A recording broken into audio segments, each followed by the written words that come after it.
Vyrah reporting for duty. Another time together. Let's watch some YouTube together. It's been some time. I've got like some things that I want to check. Let me just check if everything is in order.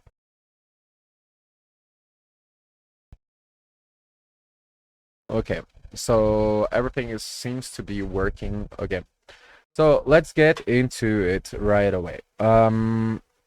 First off, okay, so first off, I wanted to share to you what I call a fucking hype like opening when it comes to anime.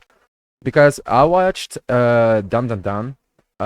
Recently I finished watching Dun Dun Dun, and this is actually like this is what I call like a hype fucking like opening. Like I watched like many animes. I watched many openings, but this one I need to share because like this is just art, you know? Like this is just art. This is so hype. Like so let's check it out together.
Okay. So this fucking opening. So first off, the fucking OSC, the song used is a fucking banger. Like this fucking puts you in the mood like when watching. But not only that, like the fucking heart style that they use is actually like a heart style that you'll see in the anime, which is fucking insane. Like, and to be honest, like it tells like kind of like the story of the anime, but in a way that like if you watch the anime, you'll understand, right? Rewatching the opening, but just the art direction is just like so fucking legit, you know? Like it's just so beautiful all around. It's so colorful. It's so stylized. Like there is like so many ways that like just like it express itself, you know? And I wanted to share it to you because like the anime itself is a great one. Is a good anime.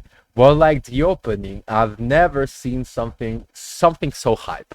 Like maybe there are like other like openings that like that are really fucking great, but this opening, like I was like, this is just pure hype. Like this is just pure fucking hype. So yeah, I wanted to fucking share you that. Um, like if you didn't got the chance to fucking check out Dan Da Dan, fucking check it out. It's a really good time. Like, but yeah, like the fucking anime is fucking like, and the opening like this is what I call hype. This is what I call hype. Okay. Um. Right.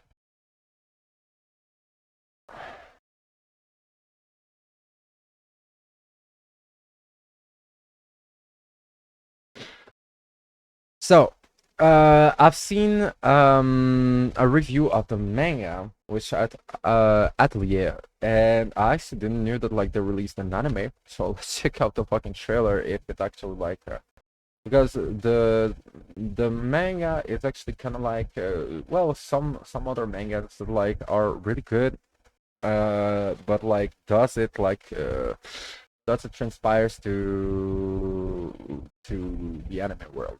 I didn't heard much of Witch Atelier, so I don't know. Um,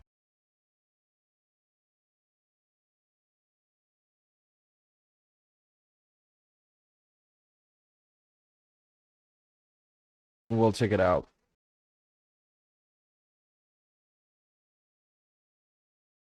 I have the fucking all the fucking weirdest. Yeah, let's check it out. Real quick because the manga actually was interesting enough. Let's see if the art style and stuff like that match.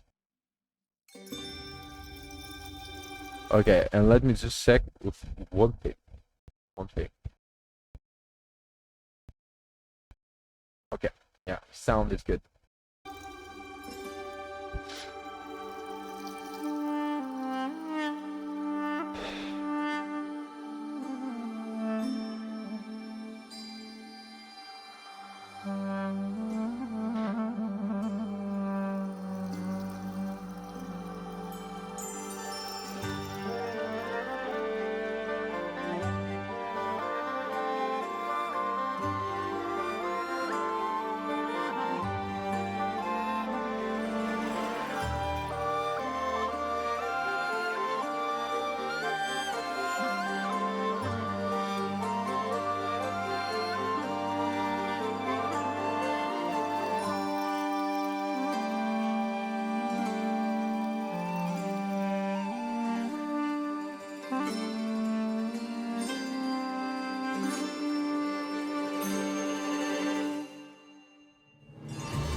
Okay, so wait.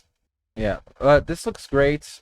The only question is like, so it's already released, right?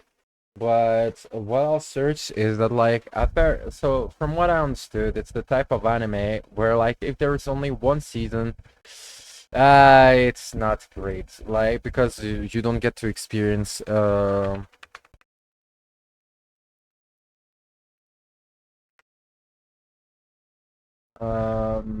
yeah, no season two announced. So this is a shame because this is exactly the type of anime that actually really is great if you actually get, if we actually get the full story. Or else it's like better fucking watch mm, better fucking watch the how is it called? Um better fucking read the fucking manga because like well how can I say? Well, I don't fucking know how to say it, but like if you just get like a couple, it basically becomes like a teaser for like the anime, the manga, which is a shame. Yeah, can you do? You know?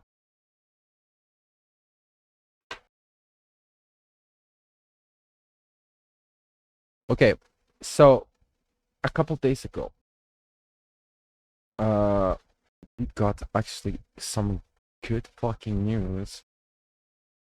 Let me check.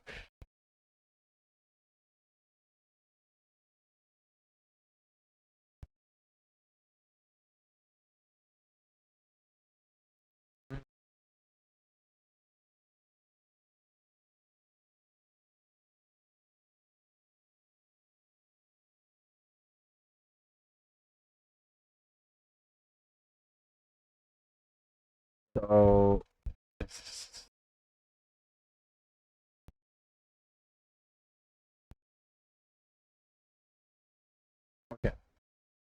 So yeah, a couple of weeks ago, we actually got some fucking good news about Demon Slayer. If you didn't watch Demon Slayer, well, you should. You definitely should.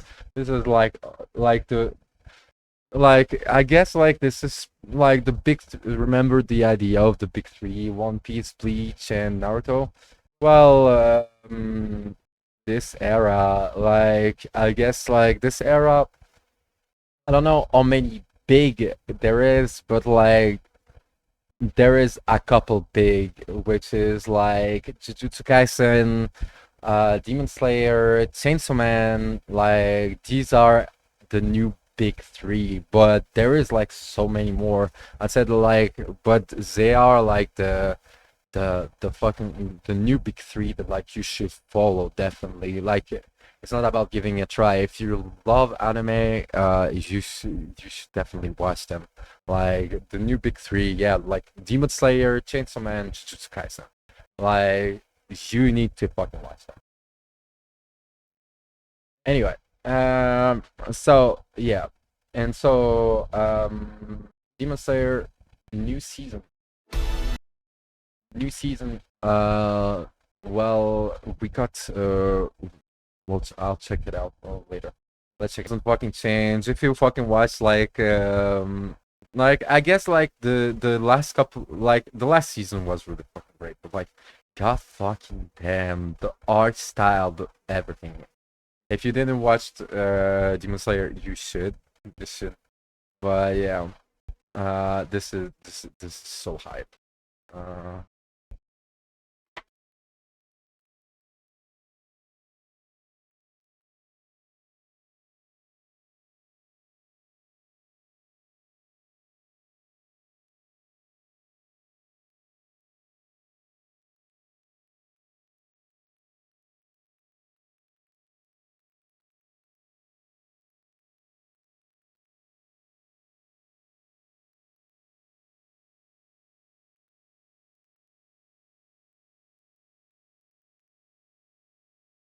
okay, so yeah.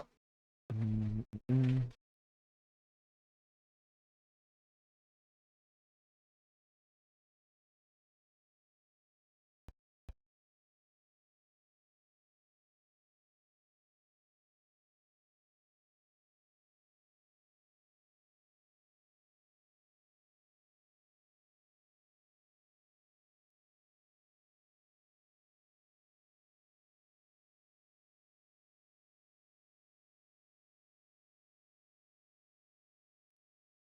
Okay, there was like another new release. I think it's a new release. If it's yeah, 7 days ago. Okay, so Demons of the Shadow Realm. I don't fucking know. Like I just finished pretty much all my animes. So let's check it out. Square Enix, Aniplex, and Bones. What the fuck?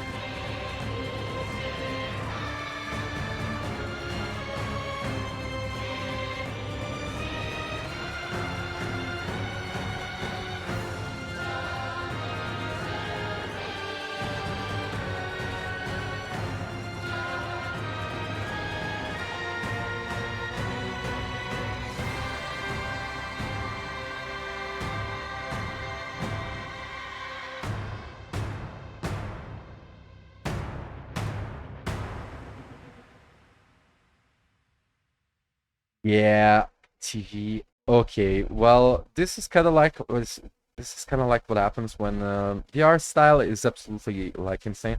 This is what happens when you are like the high, like when you are a legit fucking hype studio, and it's like you just show like one image, and you're like, yep, that's all you get. But like we know we know you'll watch it. Demons of the Shadow Realm. Is there a release date? It's coming on Crunchyroll. I'll check it out. But yeah, and is that right? Like, just because Animeplex with fucking bones and like June. Wait, what the fuck? First volume, right? Yeah, and Square Enix. Square Enix. Uh,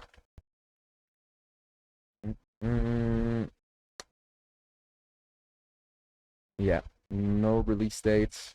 But yeah, the no will watch. So yeah, pretty much. I'll keep it on. Uh,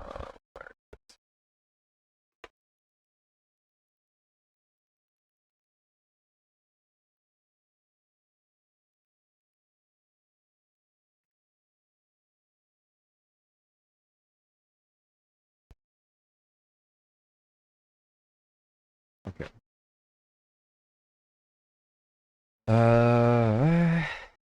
Let's keep going.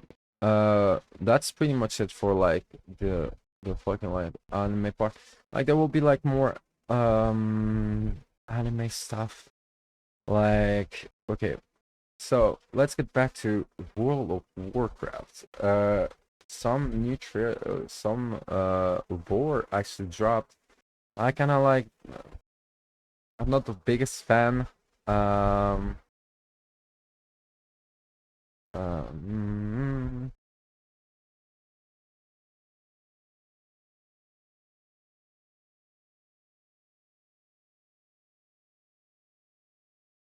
Wait. What's this? Blizzard Entertainment. Doom of Koresh. Laugh. Surprised. Okay, so these are OG books. Okay. Yeah, I'm not the biggest fan when they release lore within lore videos. Okay. So, yeah, wow. Let's get back to WoW and let's get back to so I'm not like the biggest fan when they release lore videos on their YouTube channel, but it's good enough. Like let's check it out.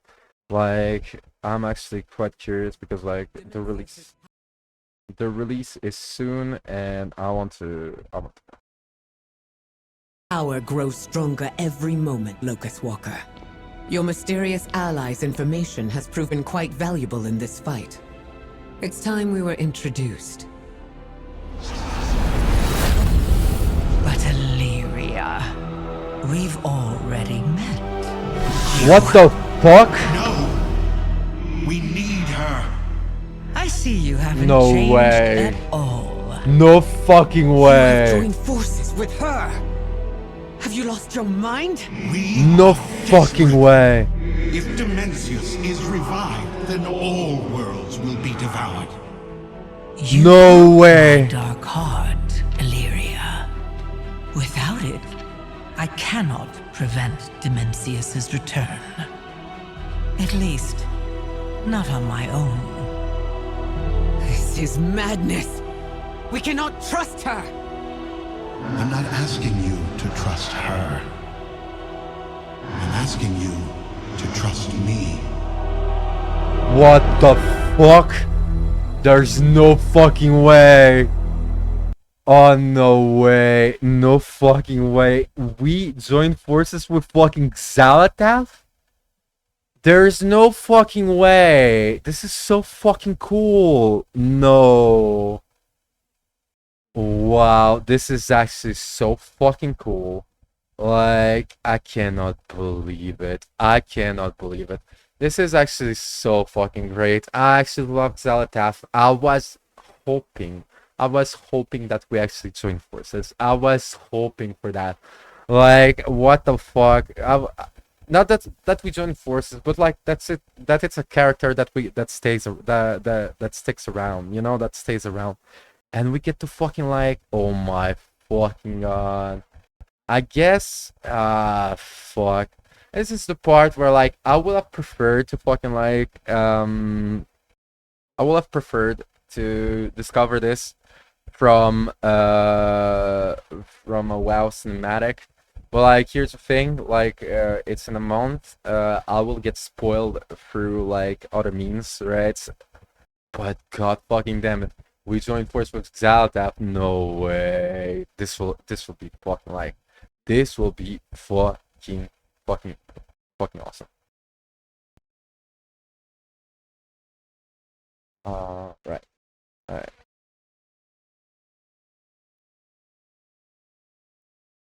Okay. Let's get into some more WoW. And So, Bellar, subscribe to Bellar if you didn't. It's really fucking legit. It's a great YouTuber. You should definitely like check him out if you don't like. So yeah, he does it like every features. So like, let's get into it. Alright, so by now, you know what 11.2 is, you know that Season 3 is looking good, but of course, World of Warcraft should be and is more than just seasons and new instances.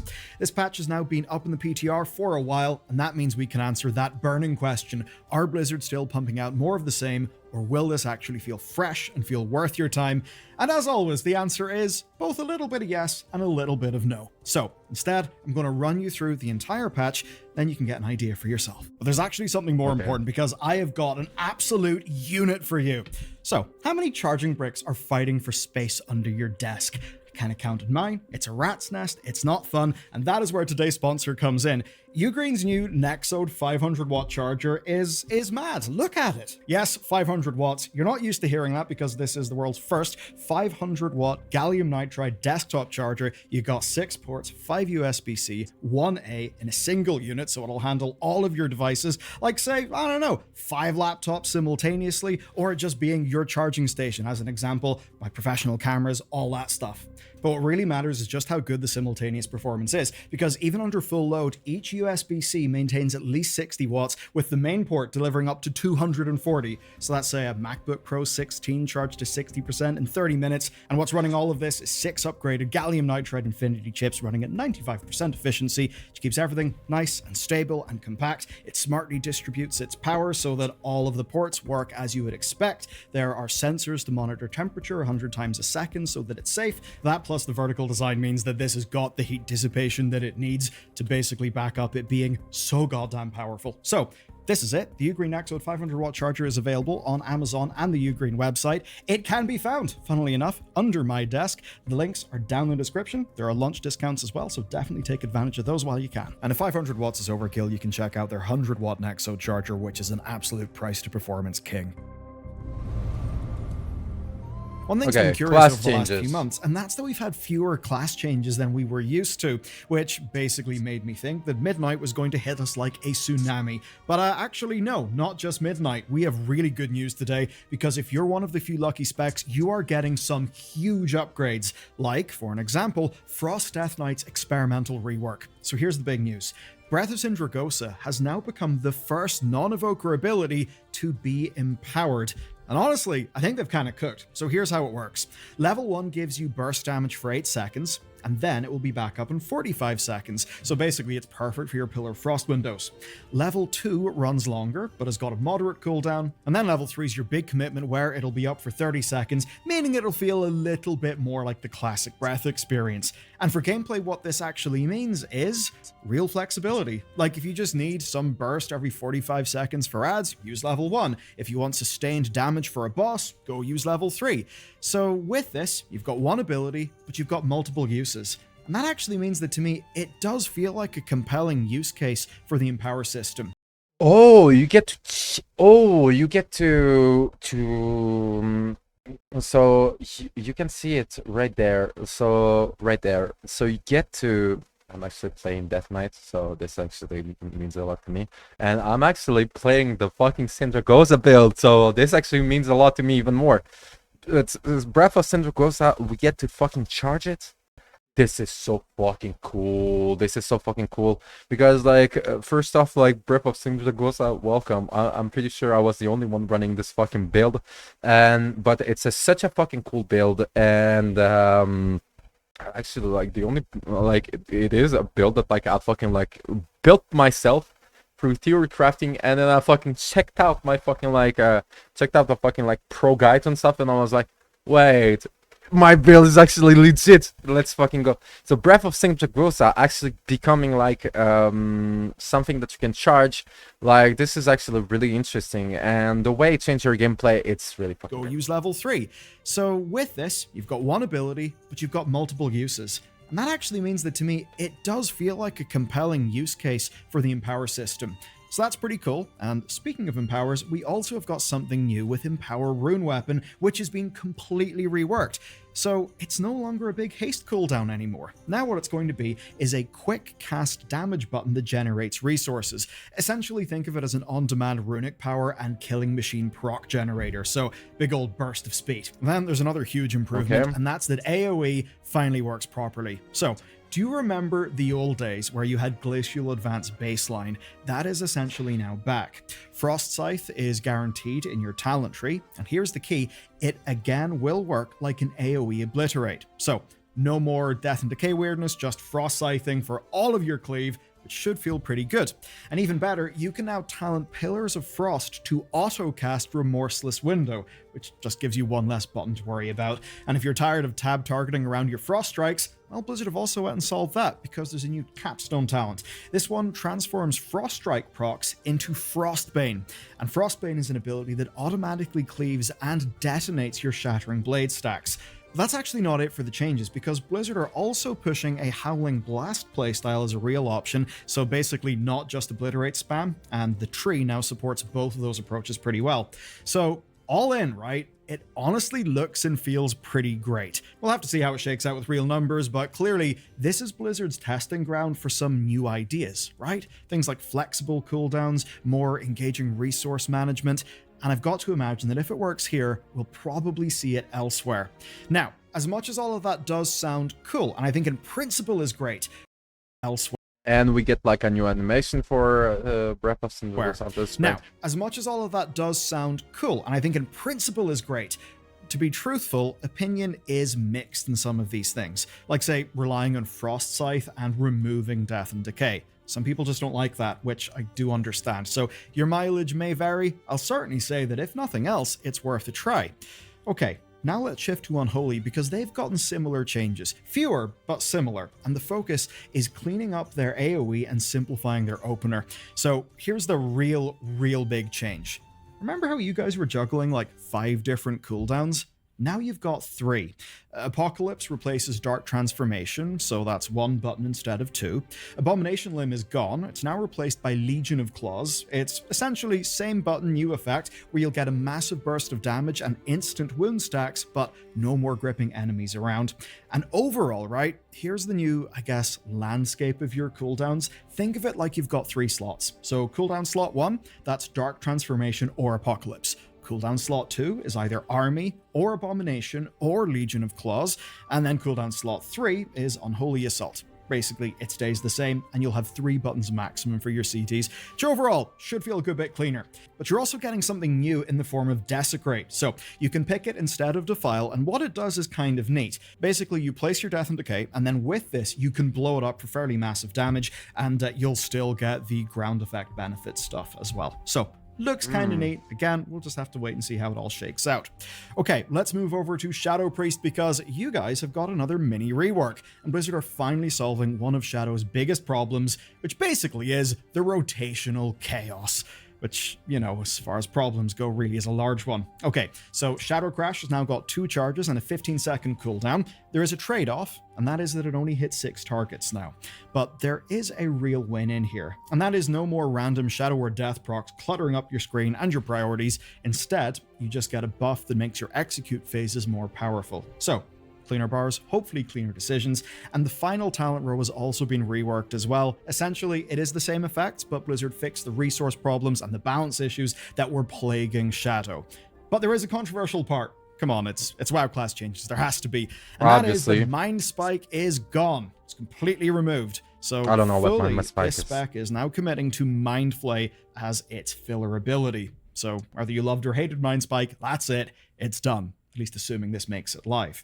Now for something new, you do get Void Volley. This is an AoE follow-up to Void Torrent, so you cast Torrent and then Volley for some extra cleave damage. Then next, a quick note about Hunters. So BM and MM are overall getting a similar treatment. There's just lots of under-the-hood maths changes. But the real cool thing is the quality of life, especially that's coming from marksmanship, and I really love this one. So your precise shots now cast at half a global cooldown. So you know the way it would basically feel like molasses? It would feel like a bit of a car crash just trying to get your spells off? Well, the half GCD is technically a small change, but it's one that makes the rotation flow far better.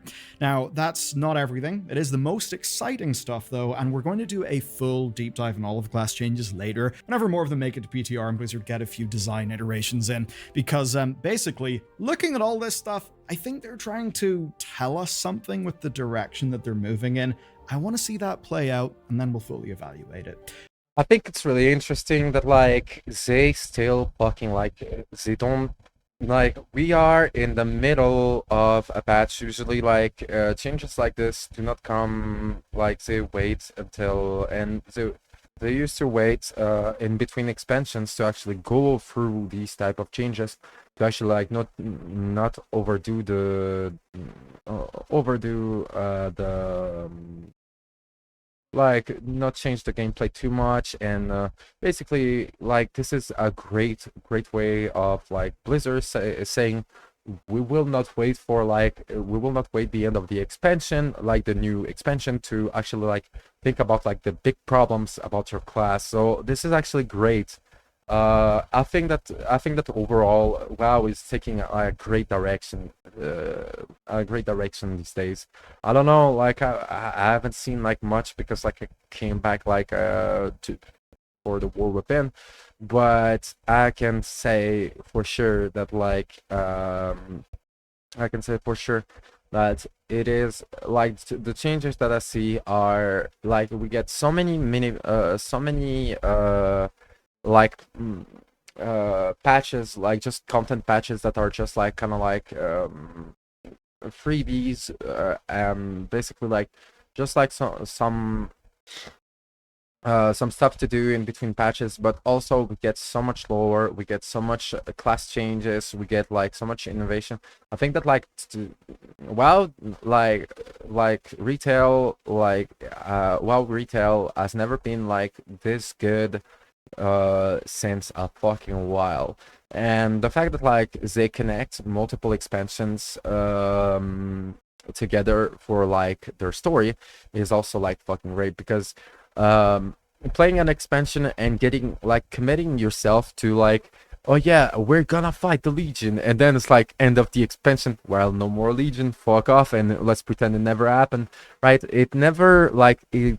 Like I think that like the storytelling of World of Warcraft will actually go back to something similar to in between Burning Crusade and Wrath of the Lich King, where it's like it wasn't as connected, right? But you felt the continuation of you went through the Shadow Portal, and then you discovered about the Northrend, right? And you kept on like going. Right, and it was like, in a certain way, a linear storytelling experience. And here with like Midnight and like the new expansions, it will, at least it will feel similar. Where it won't be like, so next expansion you go to the Dragon Isle, but then the one after we fight the Legion again, and the one after it's actually the Nagas that we fight. You get me? Like where it's like there is this continuation that allows for like players to actually not lose sight of like the story. So I think it's really good. I think it's really interesting. But for now, let's move on with the rest of the patch, starting with the story. But don't worry, not spoilers. Okay, thank you so much. This is less about the story itself and more the overall story experience, and if it's something that you might like. But basically, I want to say this. This is one of the most enjoyable main story quests we've had in a while. Quite a while, actually. And it's not because of anything massive and mind-blowing, right? And it's not even because the story is, like, absurdly crazy good. I think it's because Blizzard seems to finally get something, or at least be able to get that through into the game. And it's pretty simple. Characters need to have personalities, right? They need to feel different. And Blizzard have actually delivered that. Basically, you know the way one of the big problems you can get in writing is characters that really sound similar, like they might have different motivations, but it just feels like it's all plowing through the plot. Characters kind of sound the same, like in terms of the voice they're written in, all of that stuff. But this actually is way, way better. And it's not in the form of just big hype moments that are super cinematic that people get wowed by. Because as much as that is good, sometimes it can kind of, confuse you with fancy things. Here, what's good is just we get tons of little moments, right? Just struggling across Koresh, we just get a perfect amount of tension between the various people we ally with. And instead of the usual self-seriousness or overwhelming sweetness, you know the way they kind of feel like that with their writing? Here, it just feels kind of real, right? Every voice line is sharp, bitter, snarky. They're actually committing to a tone. It kind of works. And compared to the dry dragons of Yeah, so it's better when it comes to story writing and like storytelling. It's better to commit to a certain tone than to actually try to be all around the place. Because even if it sounds worse at times, you will get more. You will get way more out of the story if you actually commit to a certain style of storytelling rather than trying to fucking please everyone.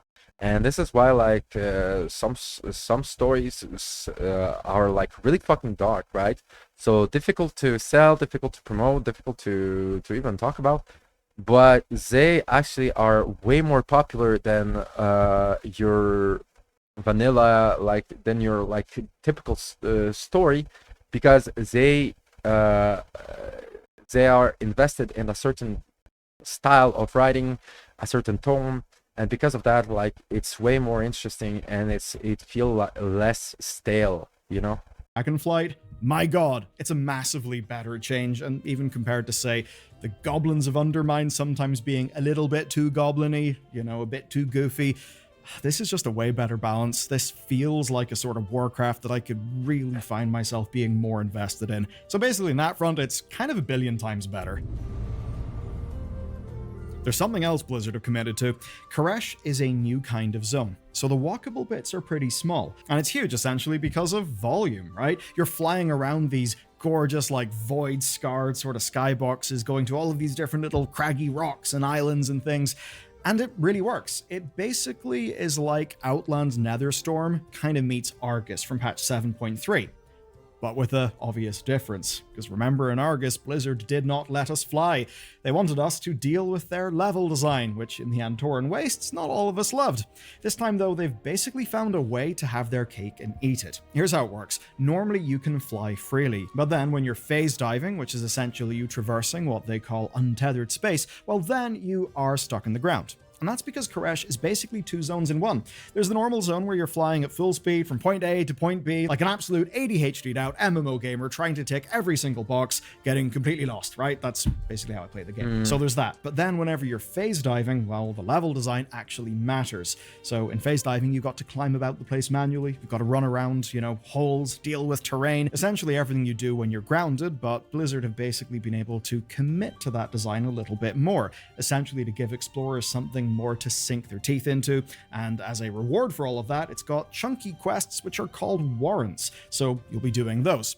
But other than that, what it does is it changes all the mobs, all the treasures, and all of the rares in the zone. I suppose it's almost like the storm phase of the Siren Isle, but way more thematic, and of course in a full patch zone. Yeah, actually it is quite like the storm phase, yeah, and I don't know. Yeah, actually. Not just one very small island.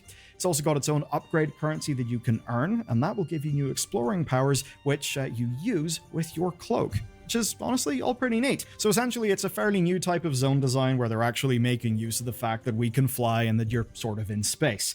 However, there's an alec in the room. If you're tired of farming rares and treasures and secrets, achievements, mounts, renowns, all that stuff, what's this going to be like for you? Well, that's where I'd say we haven't really noticed anything special about Koresh, in that it is still like solo WoW world content. It's not like that's just magically changed, just that now there's phase diving and the progression that comes with it along with your cloak. And that stuff does actually all work pretty damn well. It does feel a lot better. But if you really need it to be a transformational experience, well, no, it still is WoW world content.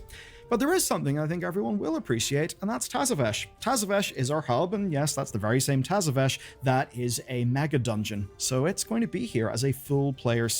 This will be interesting. A mega dungeon for Mythic Plus, because it will be for Mythic Plus, this will be interesting. City.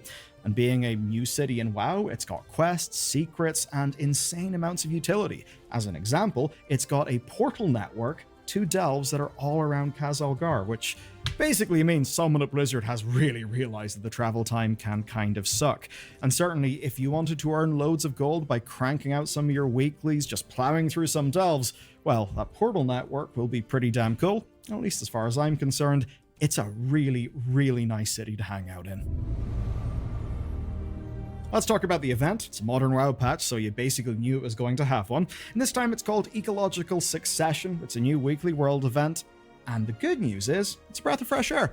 The reason why is that this one is simple. I think Blizzard have figured out that we're kind of bored having similar feeling events every patch. So this time, the weekly box just comes from something that's fairly easy. I mean, in a way, it's barely even an event. You just show up once a week to the Oasis to go and help out.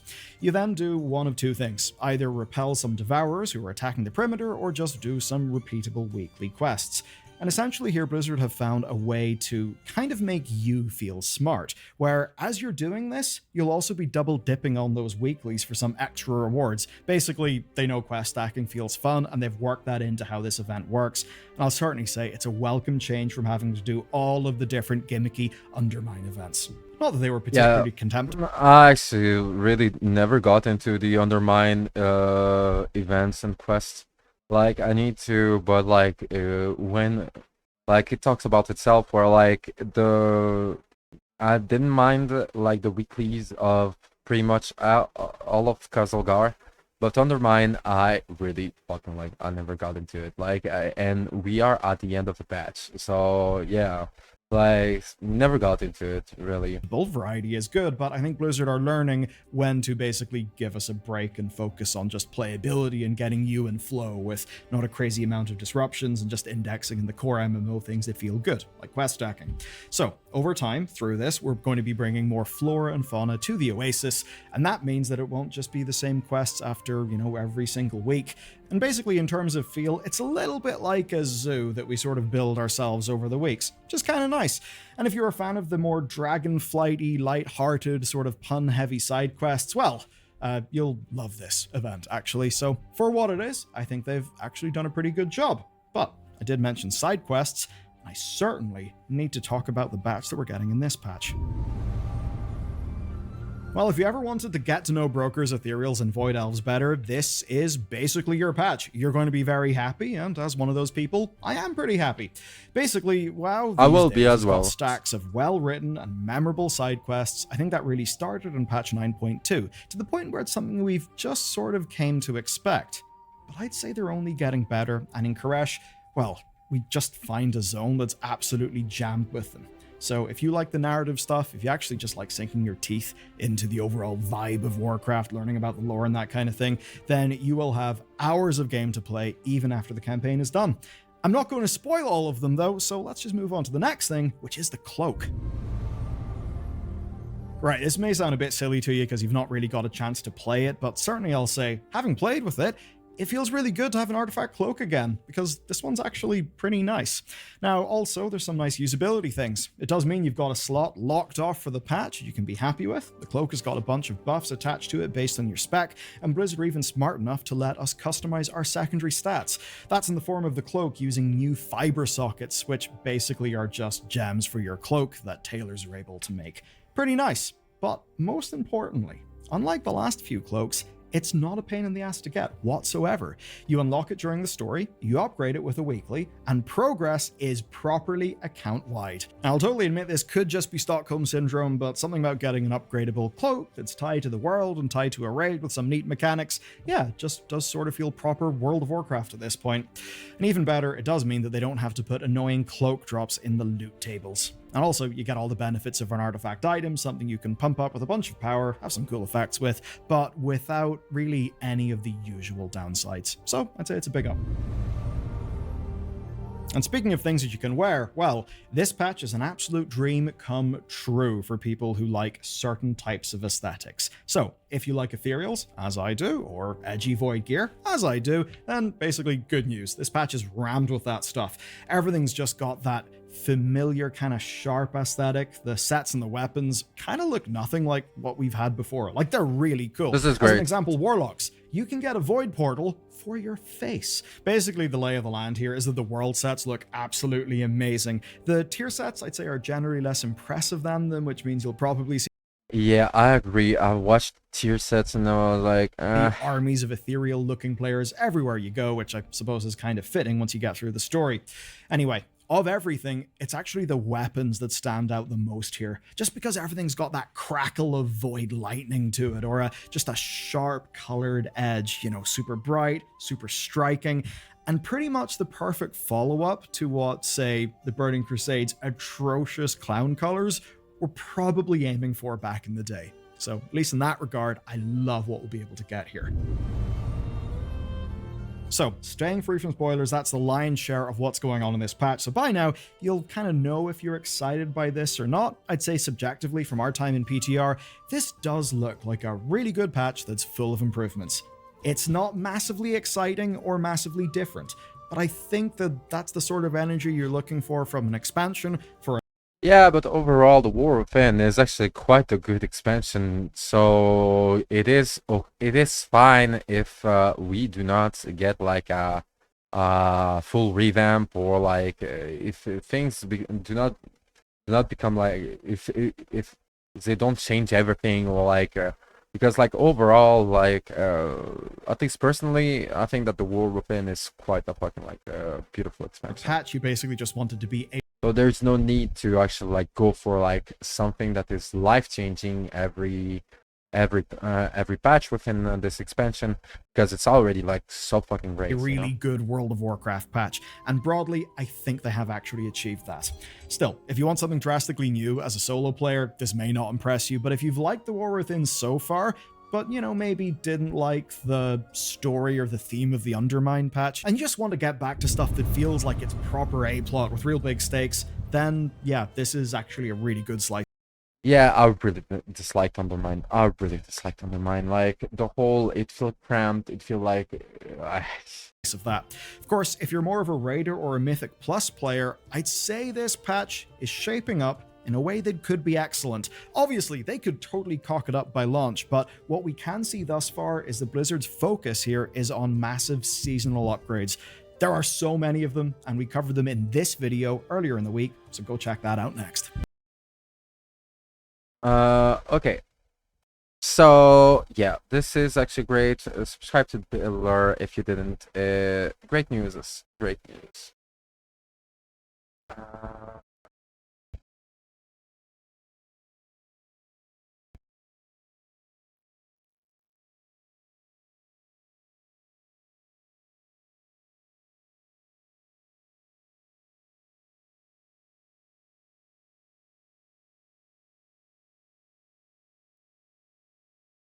So let's react to actually the tier sets of this season. So I watched it like during like the reveal and stuff. Like they kind of like left like what it looks like. It is really forgettable, at least to me. Like, so this is Death Knight. Okay, Death Knight. These sets of colors are fine. I really dislike the into your face, you know, for it. Other sets of colors. The fuck do I get out? Purplish. This one, yeah, no, this one feels like way. So the PvP actually, yeah, PvP, but I really dislike the. You can see your Demon Hunter. Like this feels like okay, this is interesting, but like this feels like really basic Demon Hunter, like really basic Demon Hunter. Like it doesn't have like anything like too much, like, but like, oh, this, yeah, this choice of colors is interesting. Like it feels like it maybe like if it's it feels like basic Demon Hunter, but if it's like your favorite, like if you find something that like you really like about it, you really will love it. Druid, at least this one feels different. Like this one actually feels different. I think that like yeah, so far this is the win. Like for me, because this one feels different from like other sets. Like compared to yeah, this one is cool. This one I like it. Like it has like a lot of details and stuff. This one is really really beautiful. Evoker. I dislike it. Maybe on a fucking like track tier it looks better. Like looks like I really dislike these fucking like helms where like you can like you just see your face through it. Okay. Wait, what the fuck? That's it? When you're on the track tier? I mean, I guess. Yeah, like, no, I really dislike this one. Really dislike this one. Hunter. Hunter. Oh, fuck. I guess like marksman, right? It has like kind of like this like ethereal marksman type. This color is fine. Like it has this ethereal marksman look, or like this one like a classic marksman, right? Uh, okay, this one is it's kind of like Demon Hunter, where like it's a classic, like it's classic enough, like maybe like it doesn't it's not like life changing, but like if you're into classics, this one may become like your favorite, right? Mage, okay, Mage feels really a little bit too much. I think that like on a feminine character, this might look better. Like overall, like yeah, it's a little bit way too much. I think at least like on a male character. Monk. Okay, this one. Yeah, again, like it looks like classic. You know, like it really looks like basic, but like if it's the basic that you like, it might become like your favorite set, right? Paladin, like I joked about it, yeah, you get to fucking like you get another set of Paladin, like basically saying like a Tauren saying basically that he lived in Stormwind all his life, and it was always a Paladin from Stormwind, which actually makes no fucking sense. Still don't know how the fuck like the Taurens that became Paladins. Uh, it looks better in different colors. Like it has something, but at the same time, like the Paladin set that like we got with the Arathi is actually looking like so dope as well. That like this one doesn't look like so fucking like life changing, I guess. Uh, yeah, again, Priest is like yeah, it's basic. Maybe it's your favorite. Like if you like the basic sets, like it's not like life changing, but like it might become your favorite. Same with Rogue. Same with Rogue. I think that like this one in different colors, yeah. Like they didn't overcommit. This one looks cool though. Like this one actually like looks really fucking dope. Shaman. Okay, this one is interesting. With like interesting colors, it looks interesting, I guess. Like this one is like yeah, this one is cool. Warlock, same. Like it doesn't have like this like wow where like you're like, oh, this looks like nothing I've ever seen before, you know? Like so yeah. Mm, yeah, I don't know. Warrior. Warrior is okay, I only saw this one, right? Um in different colors, I guess this looks dope. This looks dope. Yeah, this I'm guessing is like particle effect that like falls off. Yeah, in red it looks okay. In like this blue color, it looks dope. Otherwise, like the, this this is like too like I don't know. Yeah. Yeah, overall, like nothing like out of the ordinary, but like basic sets. If you're like if you were searching for something that is really like that doesn't like like takes away like the basic sets. Like this looks like a tier two, like you know, like a tier two rogue, but like new generation. You know, like new gen, like tier two classic rogue. You know, and same with Hunter. Like this could be like your favorite, but at the same time, like nothing like really life changing. Like I really the only one that I really dislike though is like the mage one. Where it's like can I it's fine though, but like yeah, I don't know.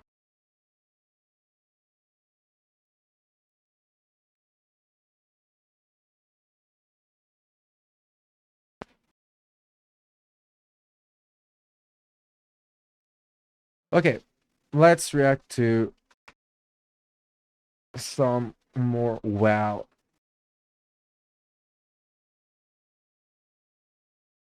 World of Warcraft most memorable moments.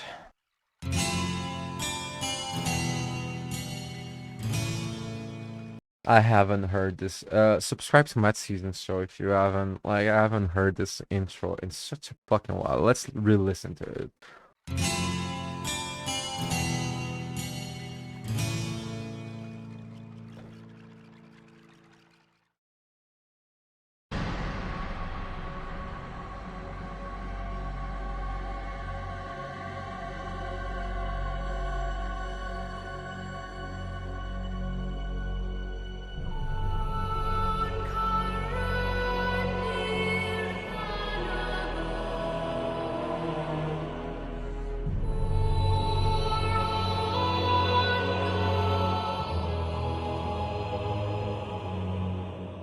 Hey guys, what's up? Matt Season here, back with another video for you.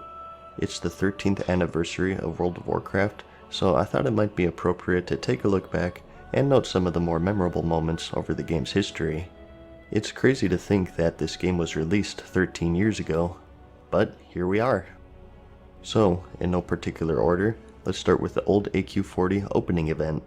If you ask people what's the biggest, most epic single event in the game's history, this is going to be one of the more popular answers. This of course occurred in vanilla. There were two raids, the 20-man Ruins of Ahn'Qiraj and the 40-man Temple of Ahn'Qiraj. But they didn't release like any old raid where they were just patched in. Rather, there was an event leading up to it where both factions had to pull resources together for a war effort to open the gates leading to the raid. The war effort was like insane. This was a pretty big deal at the time because we still had a big faction rivalry. You know, it's old where like things like are recorded by fraps.com. The Horde and Alliance working together, that was like cats and dogs back then. Frogs, I don't know. So, as I said, the effort was focused mainly on pooling resources. Yeah, do you see Iron Bar 600,000? Like Thorium Bar, like almost a fucking million per server. Like good luck, the people that were like in like dead servers is like yeah, you know, we never fucking achieved like even half of it. Sources together. These would be trade materials such as cloth, leather, ore, herbs, things of that nature. Each faction had a running tally, and it could take weeks or even months, and it was only when both sides completed every category that you would be able to move on to the next part, which was the Scepter of the Shifting Sands.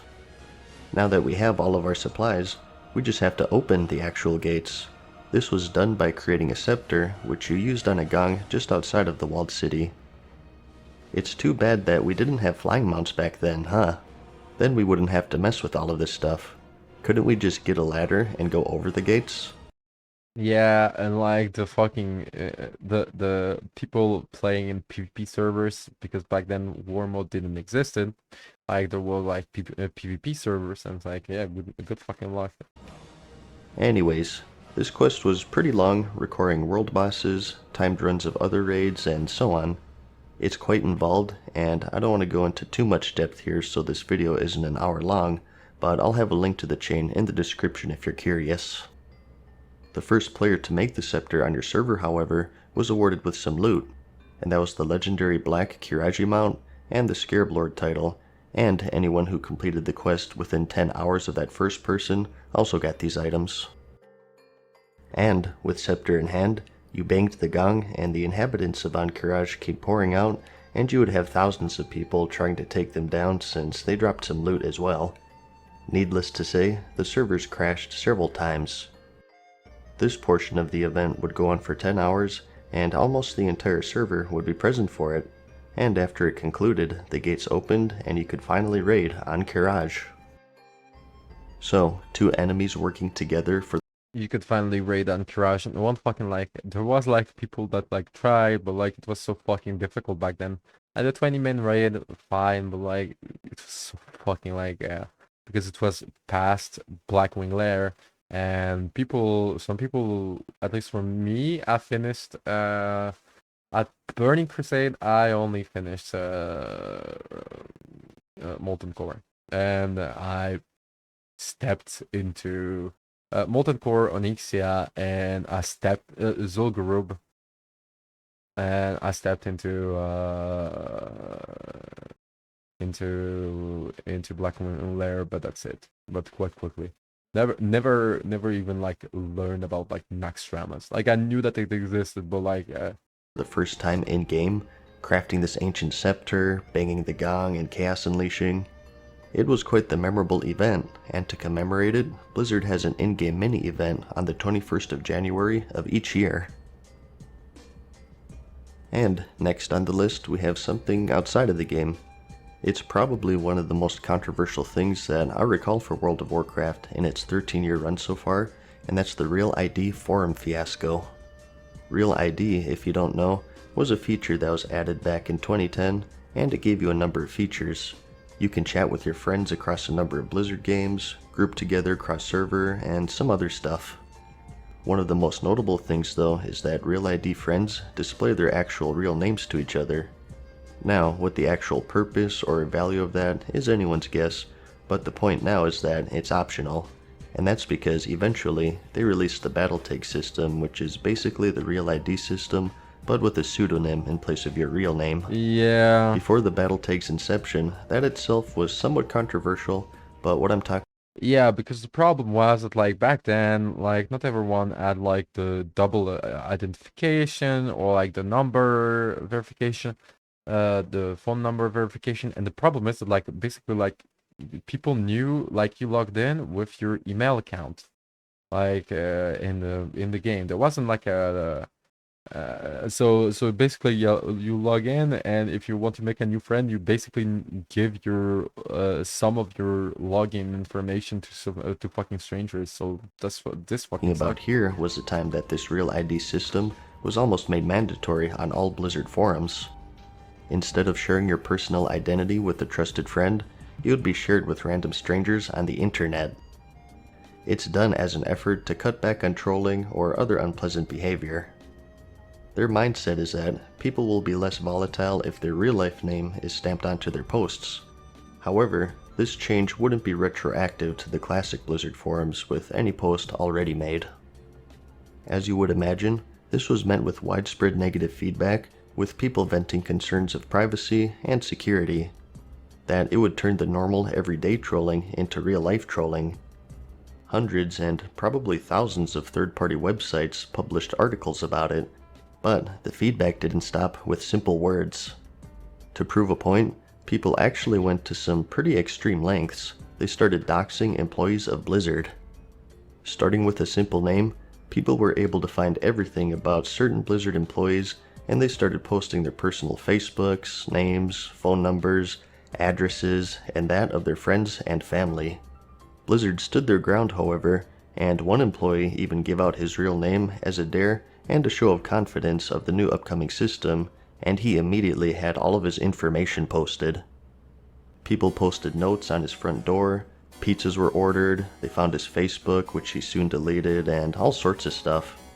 And apparently, they did the same to his family members. God So, damn. in summary, They were it was a ruthless. giant catastrophe, and just 3 days later, Blizzard officially announced the cancellation of the Real ID aspect of the 3 days later? 3 days? No. forum changes. 3 months, The right? forums were slightly less volatile due to the new rating system and more moderation, but to this day, it stands as one of the biggest controversies in World of Warcraft's history. Certainly memorable, but in a different sort of way. Let's go back in game for a moment. For this one, we're going to go over a moment that wasn't created by Blizzard, but rather the players. An event so big that it's used as a model for real-world research, and that's the Corrupted Blood Plague incident. Now, I know this has been covered to death, but let me give you a brief Yeah, like this is an interesting, like it was used by actually like by basically people that study like infectious like diseases and stuff, how like a population will react. It was used as a case study. summary of just what the heck happened and how things got out of hand. In patch 1.7, we got a new raid called Zul'Gurub. This was a 20-man raid focusing on the jungle troll tribes of the Stranglethorn Vale Zone. The last boss, Hakar, is the source of the plague. He had an ability called Corrupted Blood, which was a debuff that he put on the players. It would deal some damage to you, and if anyone was near you, it would spread to nearby allies. So normally for the fight, if someone got this, they would have to go over to the side as to not spread it to the rest of the raid. But either intentionally or otherwise, someone found out that pets could also get this debuff, and if you dismissed the pet while it was afflicted, it would still be afflicted if you resummoned it later. So naturally, what happened? Someone eventually went to the most populated place that they could find, typically an auction house of a major city, and they called their afflicted pet and watched chaos ensue. Nearby players would get the debuff, and it would spread like wildfire. As soon as the first server was hit and word spread, players started intentionally doing the same thing on other servers, and the once bustling cities became graveyards. This was eventually fixed by Blizzard, but it's remembered Let me just check one thing real quick. Okay. as the biggest pandemic in gaming history, so much so, like I said, it's used as models for real-world epidemic and even terrorism research. Certainly, a memorable moment in the game's history is the release of the Cataclysm expansion. Expansion releases are always memorable, but Cataclysm was on a different level. Like the fucking like cutscenes of these fucking games were so ahead of its time. Like you can watch them. You can watch the fucking cutscene of WoW Classic, and it still looks like better than most cutscenes, than most like introductions to a game these days. It's insane. They really understood what how to be memorable, you know? It was with this expansion was when the entirety of the old world was recreated from the ground up.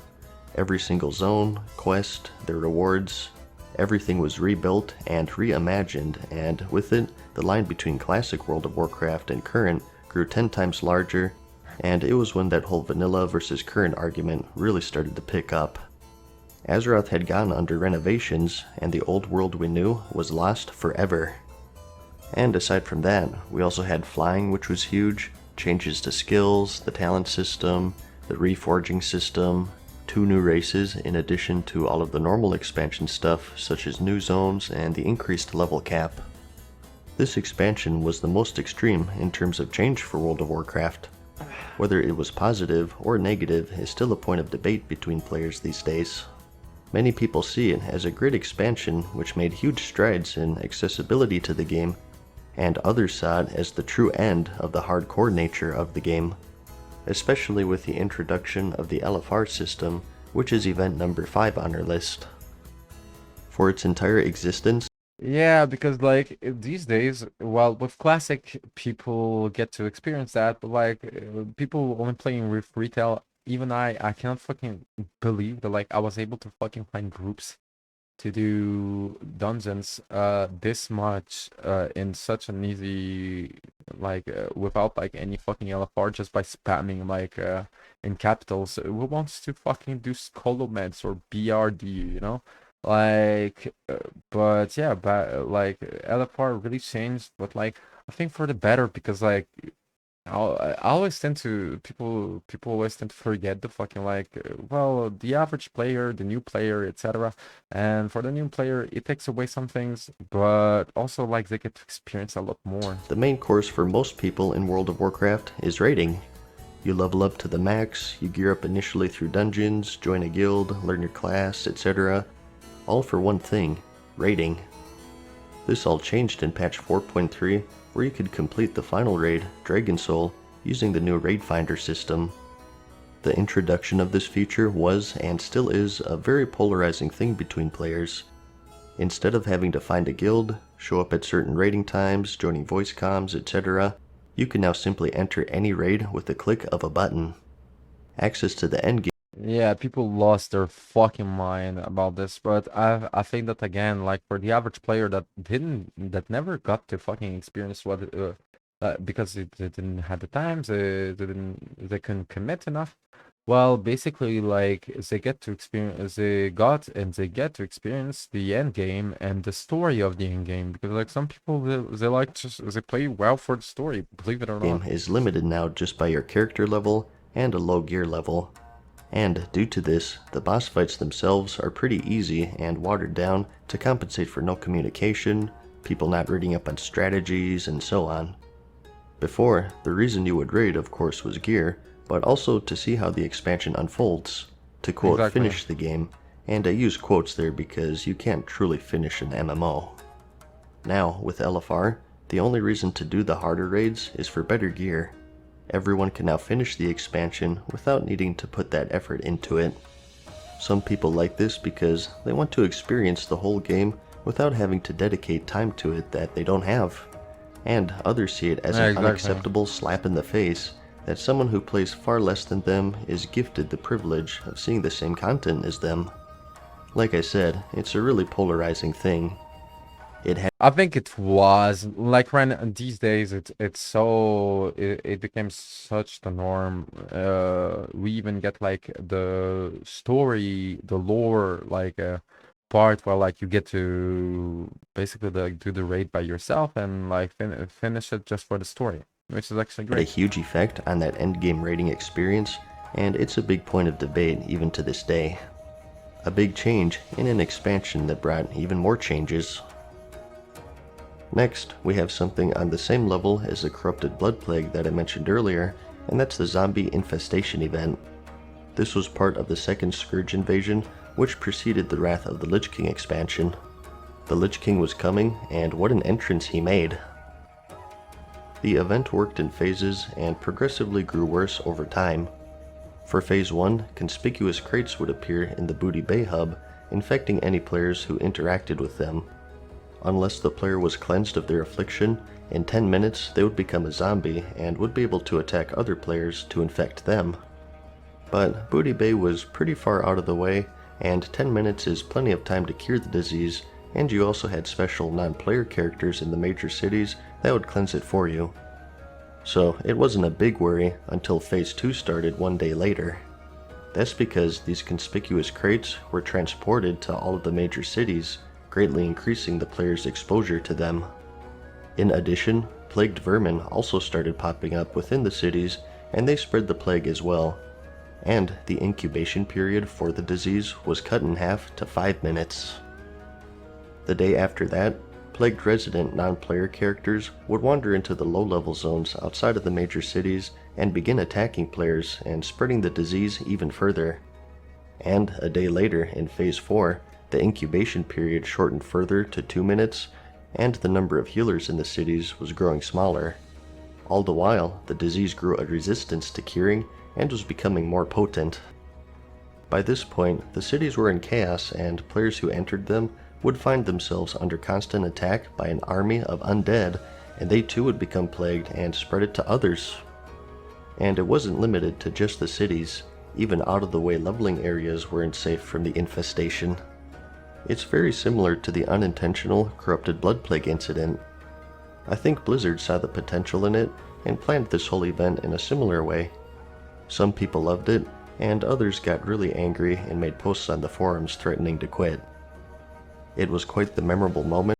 Typical WoW player that's that other WoW players are like, bro, maybe take a break. Maybe it's just like The likes of which we'll probably never see again.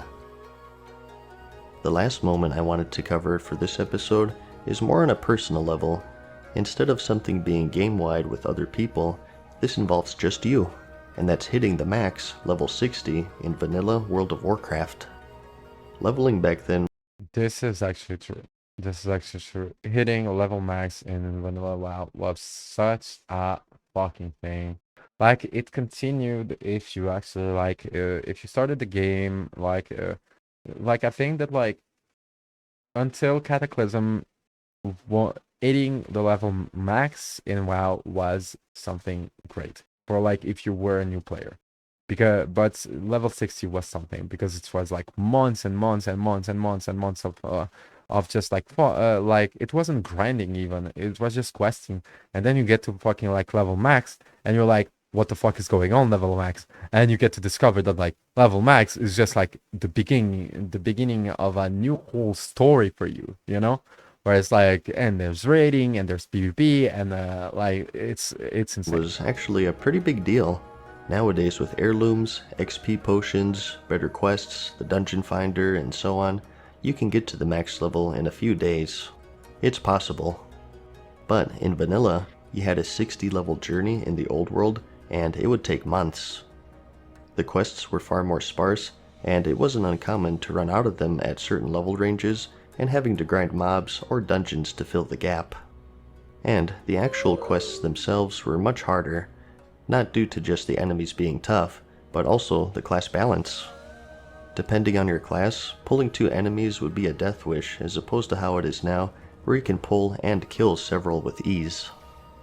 And not only that, but you also had group quests where you needed to kill elite enemies. The dungeon finder didn't exist, so you had to run across the world to actually reach them. And they were guarded by elite enemies. And people fucking went, and you can see that with classic people still fucking go, and it's insane. But because like before like classic got released, for players like me, I was like, you will never believe like the amount of efforts people used to do just to go to a dungeon. Like the best example is like BRD, or like I don't know, some lost like BRD, or like Skullmans, because like there was like the fucking like Stratholme and stuff, but like Skullmans was such a like an odd one, you know. Well, like, and people didn't finish like it, like because like it was too like BRD, for example, or Skullmans, people didn't finish usually these dungeons because it was too fucking hard, too fucking difficult. People used to like stop at a certain point and and not finish it. So you had to go with your group. Flying mounts didn't exist, so travel was far slower in general. Gold was much harder to come by for the most part, which just compounded everything else, and it goes on and on. It was rough. I have a whole video dedicated to just this one subject. That's how much it's changed compared to now. It was pretty common actually for people to take a few months to level. You would have to carefully plan your route, your next zone, next dungeon, and it was quite the journey to make it from 1 to 60. And if you the players that got it better, the best, are the players that never knew that like guides existed and stuff like this, and basically like they kind of like invented their own routes. I was one of them, and I can tell you, like, as much as like it was like so many years ago, I remember that like it was really, really fucking great. You ask someone who played back then what their most memorable moment was in game, a lot of the time they'll say, "Oh, it's when I hit level 60." So that's about it for this one, I guess. I have just a ton of more moments to talk about, but the length is starting to get a little out of hand here. I was thinking of making more of these if you guys would like to see more. Yeah, I know, another series. I kind of have too many already, but I think... Yeah, subscribe to Matt Season Show if you didn't. Like, this was a great video. Mm.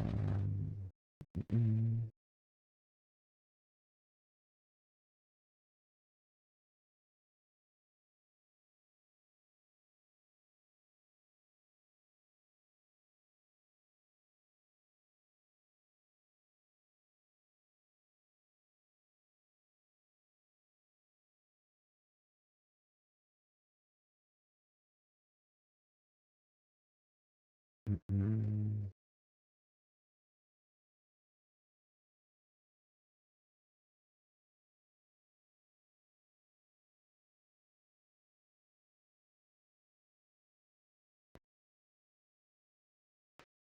Okay.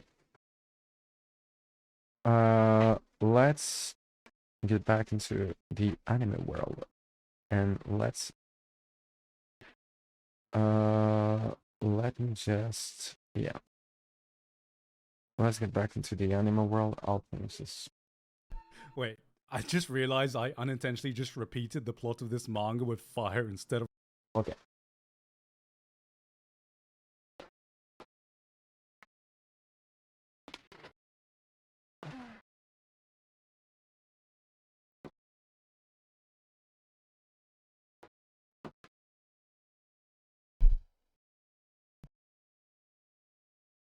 I'll be right back.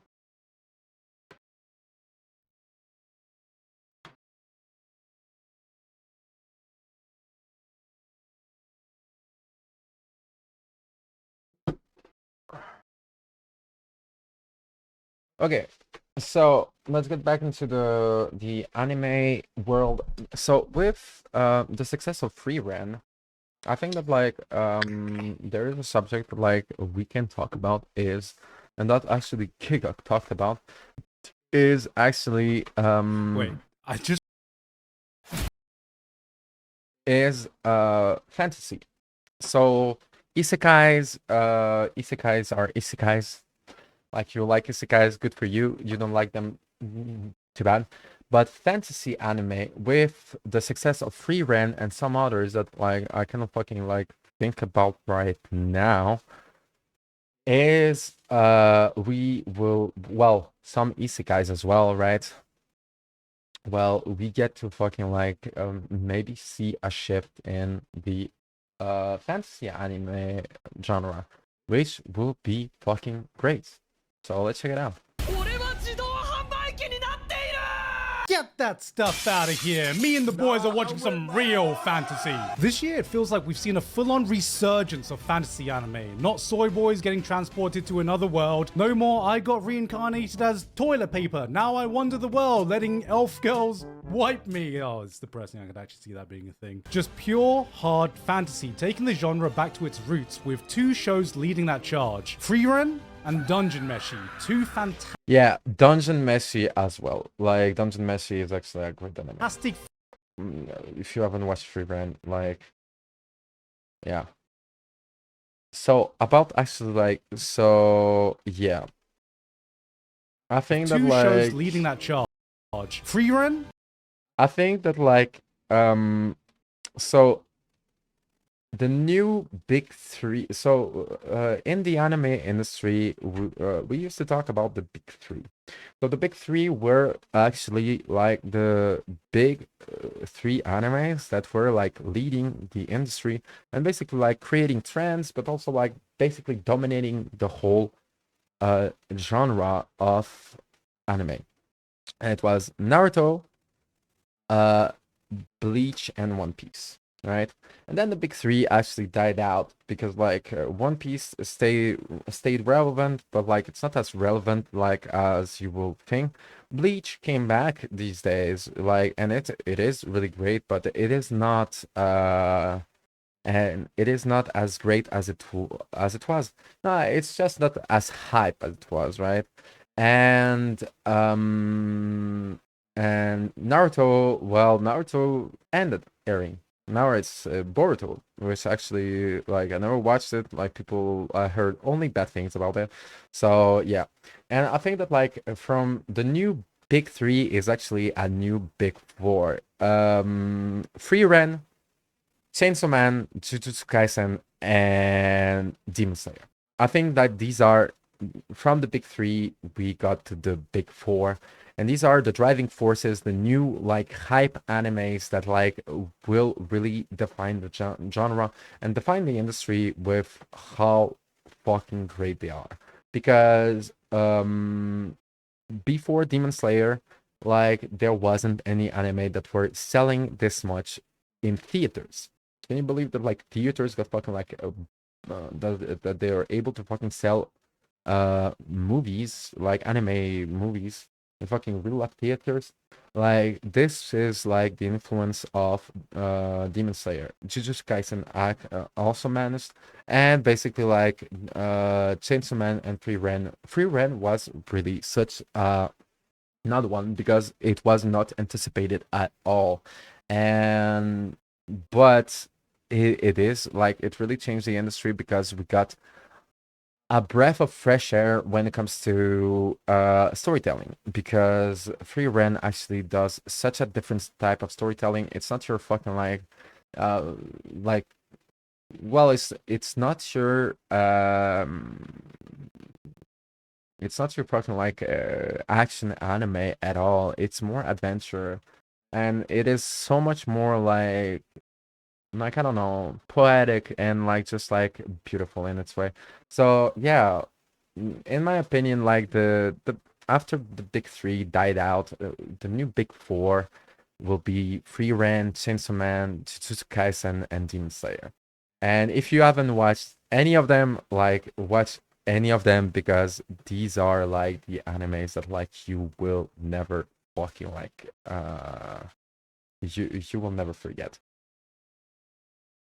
And Dungeon Meshi, two fantastic fantasy series that shine in completely different ways and have left their mark on the anime community this year. But if you're a fully functioning adult and learned how to count properly in kindergarten, you may notice that this is only two shows taking the spotlight. And as we all know, that is illegal in the anime community. I mean, what are we gonna call this? The big two? Yeah, no thanks. I think I'd rather take 2 steps off the Empire State Building, thanks. Okay, wait, that's taking a bit too far. Because as we all know, everything in the world has to come in threes. Shonen manga, film trilogies, degenerates. But what if I told you there is a fantasy manga that can stand up to these 2 shows? A fantasy that excels in something totally different from the hard-hitting story of Free Ren or the insane world building of Dungeon Meshi. A series that already has an anime confirmed for 2025, which means, yes, ladies and gentlemen, we are on the cusp of a fantasy big 3. That's right, gamers. I'm here to talk about the next big fantasy anime,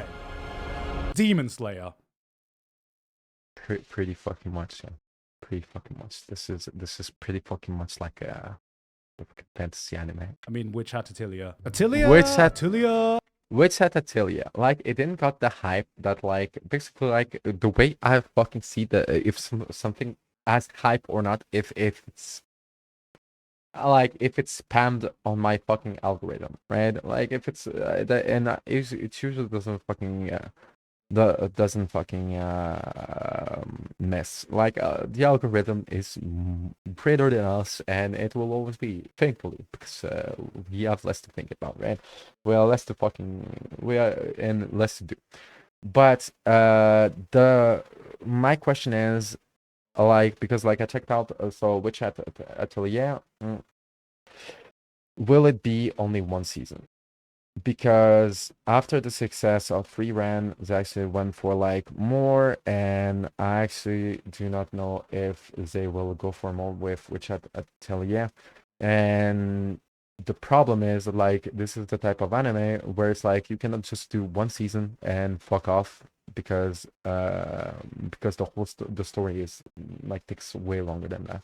Atelier. I honestly think this is going to be the next big fantasy show to take over the anime community. But before we get into pure fantasy, first, I want to talk about Isekai again, because this video is sponsored by Isekai Slow Life, which is in the middle of celebrating its first ever anniversary. Guys, as you know, we are no stranger to Isekai on this channel, which is why I was surprised that I'd never heard of this game where you get to play as an adorable little mushroom. In this brand new world, you can discover new lands, develop your own towns, and meet a variety of lovely ladies. These are your family members and fellow members who all come with their own unique designs. My personal favorite is Bulletty, not just because of the on-the-nose name, but she's definitely got some firepower. And if you like the look of these characters too, you can dress them up in different outfits and even take them on dates. But if that's just a bit too stimulating for you, you can also try some recreational activities like fishing, managing an inn, going to school, or working at the magic farm. When life gets stressful, Isekai Slow Life helps me appreciate the simpler times, and I'm sure it will do the same for you guys too. So, what are you waiting for? Click that link in the description to download Isekai Slow Life today and use gift code HAPPY1ANNIE to get your own anniversary gift until September 30th. Thank you very much to Isekai Slow Life for sponsoring this video. And now, back to the video. When you were a kid, I'm sure you thought to yourself, I can be whatever I want to be, do anything I want to do when I'm a grown-up. Unfortunately, if you want to do magic, in the world of Witch Hat Atelier, that's a privilege only given to witches, and only a few people in the world can ever become witches. Coco wants to be a witch, because as we all know, witches get bitches. I don't think that's Coco's primary motivation. The closest she's ever gotten to magic is a book she bought from this mysterious witch on the street corner when she was a kid. And just look, remember kids, don't be like Coco. Don't talk to strangers. So before he talks about the story or anything, if you want to fucking like get a good fantasy manga, actually read Witch Hat Atelier. Like for the anime, maybe, like I said, it could be a good promotional material for the manga. But like if they don't fucking like go for like multiple seasons, it will be such a shame, because like the art style is unbelievable, the art direction is unbelievable. I mean, just the style of like and the story writing is actually something that like you don't fucking see everywhere, which is these days is something that is not happening all the time. Strangers, say no to drugs, and for God's sakes, don't go accepting magic book from shady looking people in the back alley, okay? Especially if that book smells like pee-pee. One day though, her village gets a visit from a real witch, Keyfrey, who finds himself in a circumstance of having to cast a spell to help out. But before he does, he goes to Coco and tells her, okay Coco, I have a very important task for you. Whatever you do, make sure nobody, I repeat, nobody sees me cast this magic. This is very important. Do you understand? Coco immediately watches Keyfrey casting his magic, and what she sees is him drawing some shapes that look eerily similar to some of the patterns in the magic book she has. She thinks, I wonder what would happen if I tried drawing some of these patterns myself.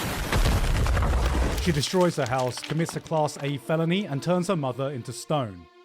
In the industry, we call this an oopsie daisy. With her parent acquiring Big L. the new status of Mum the Rock Johnson, Keyfrey decides to take Coco under his wing in hopes that he could find out more about this mysterious witch that sold Coco that book as she begins her journey into the world of witchcraft and wizardry. Witch Hat Atelier presents itself initially as your typical coming-of-age story in a fantasy world of magic. So you may be wondering, what does this series do to allow it to stand up to the fantasy juggernauts of Frieren and Dungeon Meshi? Frieren gave us a beautiful, introspective tale about the passage of time and appreciating the important things in life while you can, that hits harder than most anime ever could. While Dungeon Meshi's world building is some of the most intricate and well thought out I've ever seen, crafting a living, breathing ecosystem that doesn't just feel alive, but you get a sense that it's also fully functional, like you're stepping into a life-size fantasy terrarium. So what does Witch Hat bring to the table? Great art? Got that. Interesting characters? Got that. But the real thing that sets it apart is that, in short, it has one of the most interesting magic systems I've ever seen in anime or manga. A hard magic system that not only lays the groundwork for creativity and imagination, but is also engraved in a core part of the world building to present us with the interesting moral conflicts contained within this story. But most importantly,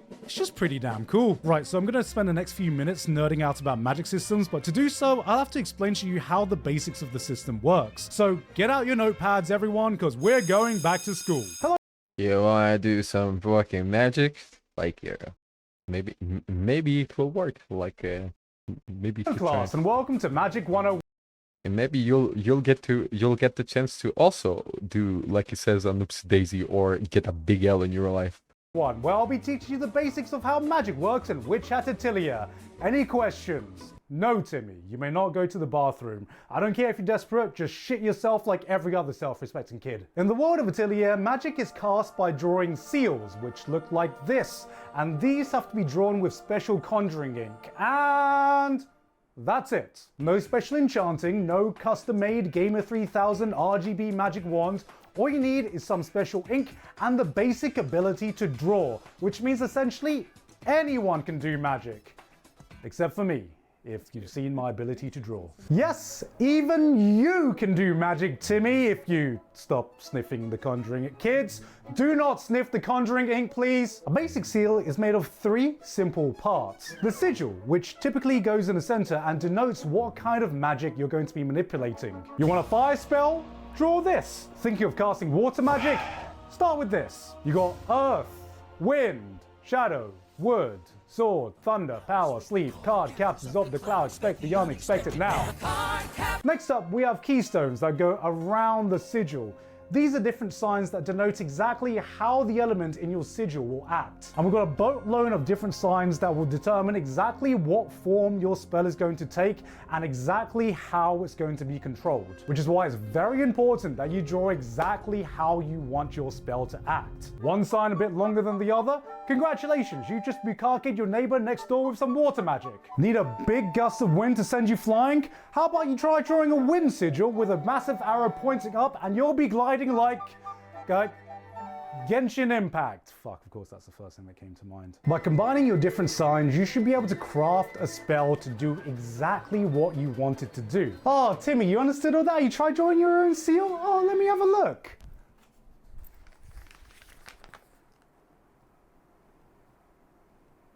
Timmy, see me after class. And after all that's left to do to complete the spell is to draw a complete circle around it. Because as every witch knows, if you like a spell, you should have put a ring on it. I think it was Dumbledore that said that. And that, kids, is everything you need to know to become a witch and start casting your own spells.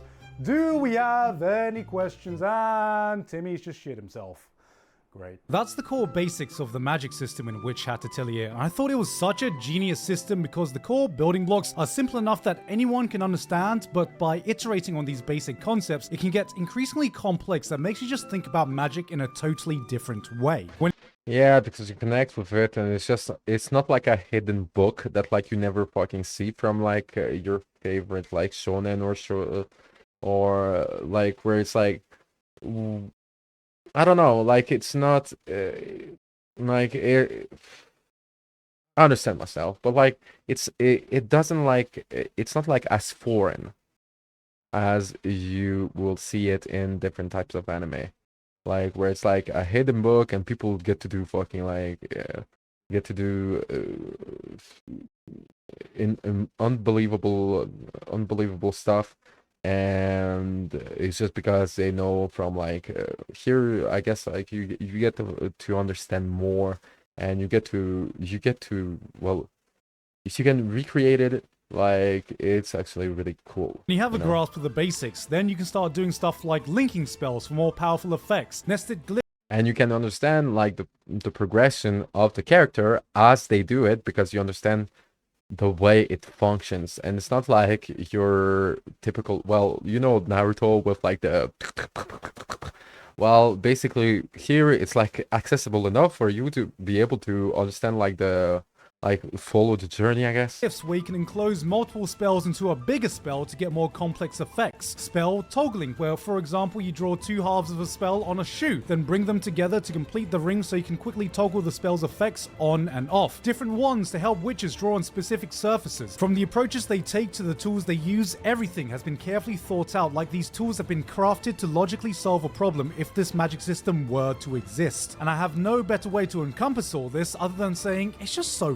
fucking cool. This might be a bit of a curveball, but in a sense the magic system here was actually a bit reminiscent to me to coding. God, I never thought my coding course in university 13 years ago would finally come in handy. At its most basic, coding is just a set of instructions built on a few core concepts that you input into a system that interprets those instructions to do exactly what the code tells it to do. If the code doesn't act the way you envisioned, well, it's not the computer's fault, it's the human error with the code, and then you have to do some debugging. But instead of just searching up your errors on Stack Overflow, I imagine debugging magic seals would be something like, "Oh hey Timmy, you want me to have a look at your fire spell? It's not doing what you thought it would? Well, you just burned down the entire fucking village, Timmy. Yeah, thanks for that. It's gone. Your mom's dead. Yeah, how about you debug your life choices, Timmy? Oh, you want to learn about loops? Well, how about you loop yourself to the nearest orphanage, Timmy, because that's where you're going." But because... Wait.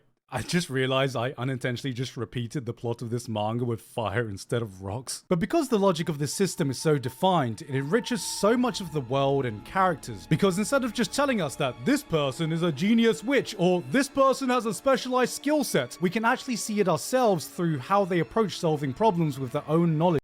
This is true as well, because like you get to be judge of their magic, and this is something that like you don't get to do as much.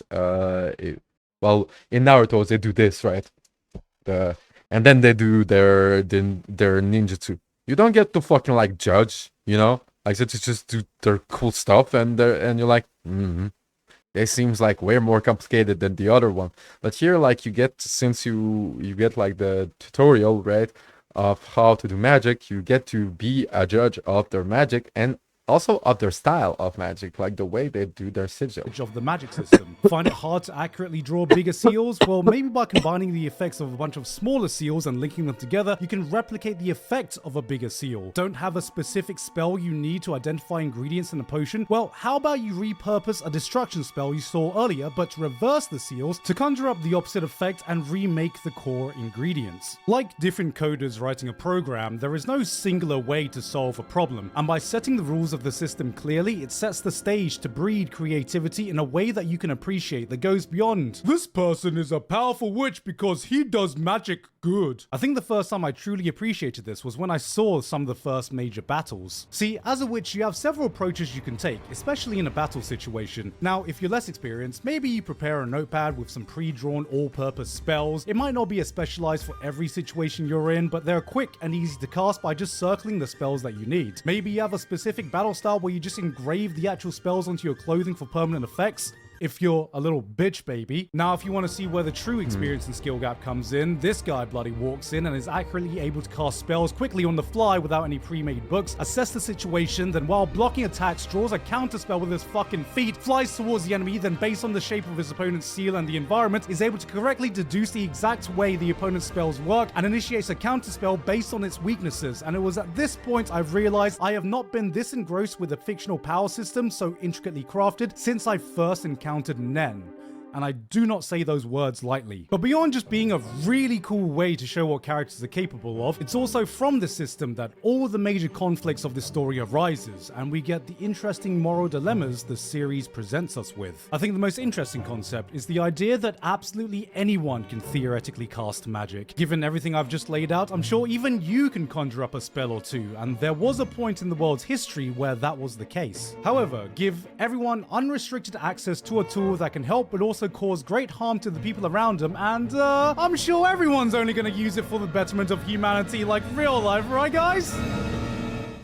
The world was constantly embroiled in war. Spells that did unspeakable things were conceived. Dark rituals, tragic accidents, human experimentation, and other crimes became a normal part of the world. So one day, the leading governing bodies made a pact to change the world forever. Firstly, the entire population would have their knowledge about magic wiped from their memory, with only a few people, aka witches, being given the knowledge of how to cast magic, passing that knowledge down to only a few select individuals. Secondly, certain spells would be outlawed forever as forbidden magic with no exceptions. Spells that greatly alter the environment and spells that are drawn or directly affects the human body, except for memory wipe spells. This is the black and white justice system that governs the world. You have the normal law-abiding witches that uphold the rules of the world, and the shady brimcaps who practice the forbidden magic. Ooh, I don't know why I'm doing this. But as you continue the story, you start to realize, wait, Who's got more of a point here? Why are the good witches trying to wipe the memories of innocent kids just trying to help out? Is it fair to keep doctors from practicing what is technically forbidden magic on humans when all they really want to do is to heal people and save more lives? Is it morally okay to keep the knowledge of magic to only a privileged few when it's a tool that can empower the lives of so many people? Cause yeah, magic can be dangerous, but hey, maybe the only thing that can stop a bad witch with a wand is a good witch with a wand. Hell yeah, brother! Seeing our characters trying to find their place in this morally grey justice system is one of the big driving forces of what makes the world and characters so interesting. The magic of Witch Hat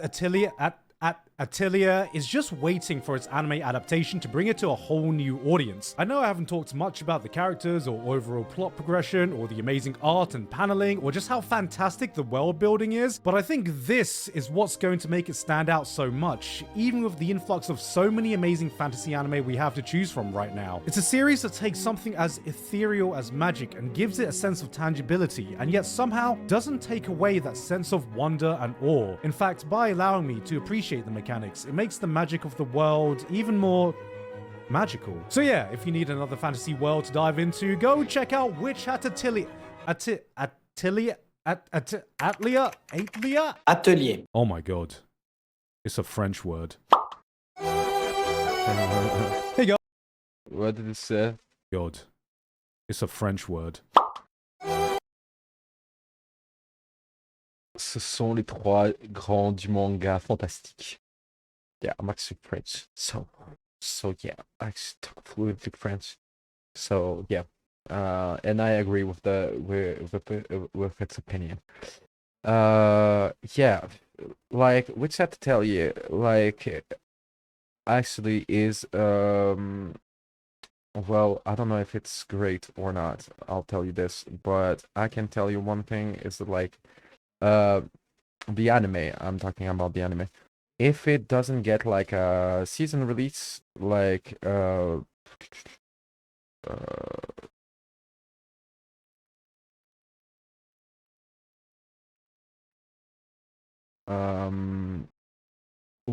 it will be just like a basically like a way to promote the manga, which is great, but you know, it will be great to have this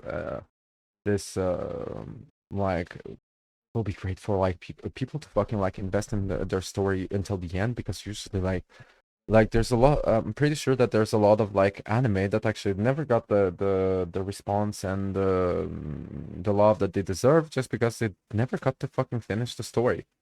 And well that's really fucking like really fucking sucks. So yeah.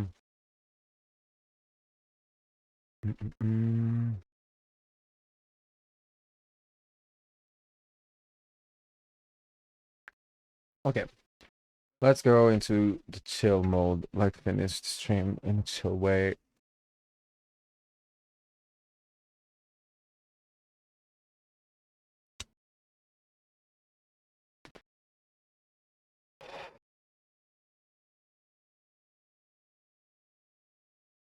Can you flip me?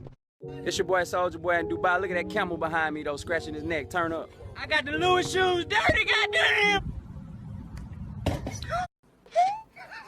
Oh. What the fuck? The bouncy cat. 啊！你坐着我脚了，哼！ Oh my. Yo, look at this. What the fuck took a noodle? Is this a bird? Is this a... Yo, look at... I think it's a bee. It's a bee or a wasp. What the fuck? Yo, look at this fucking bullshit. Do a flip! Ah! Do a flip!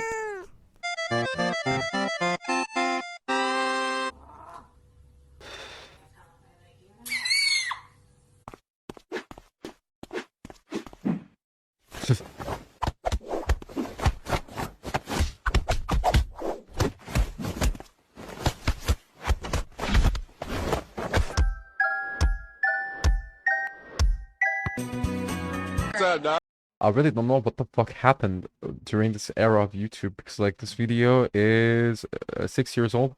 I never saw people needing to fucking like blur out some of their videos, but like it changed. But I never fucking watched an unusual meme compilation and it was like, yeah, this is too much, you know. What? Dude, what? Chris, what the hell? No! Hey, Violet, challenge time. If you don't make the ball in the basket, your mom's gonna go to jail. Go. Uh-oh. My main goal is to blow up and then act like I don't know nobody.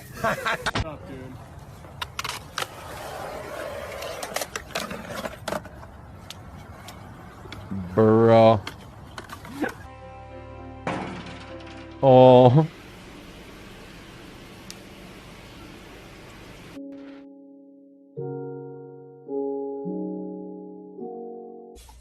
Sydney, what you making?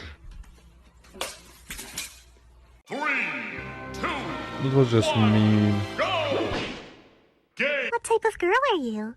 The hipster, the hardcore girl, the pastel goth, the swag Asian, the kawaii girl.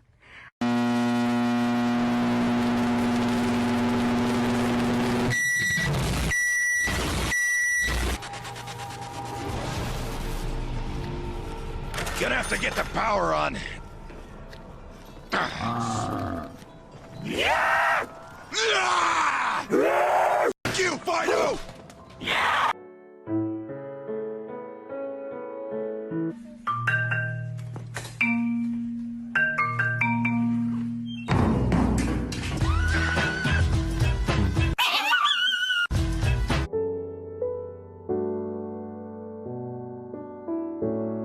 Oh.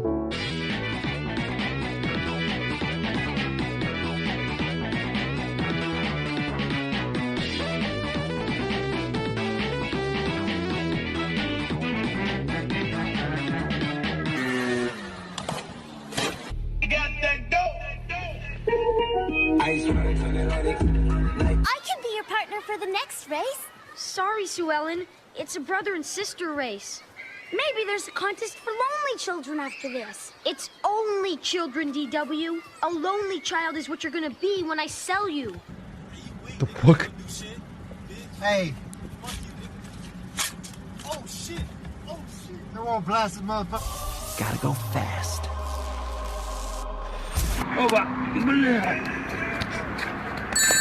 Déjame agarrar Oh, chile, no. güey. Déjame agarrar chile. ¡Ah! No.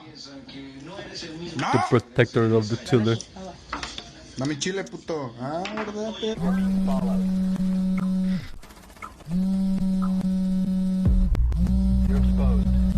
Friendly, last operator standing. Let's go!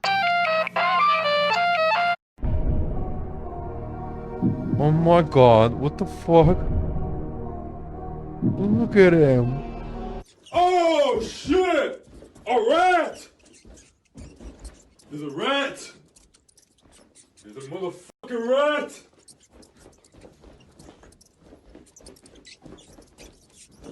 There's a motherfucking rat! I'ma whoop your ass! I'ma whoop your ass! During the early era of the internet, this was actually for like the people in the future watching this. Like this was the actual the basic reaction that we had when we saw rats. Like it was cultural.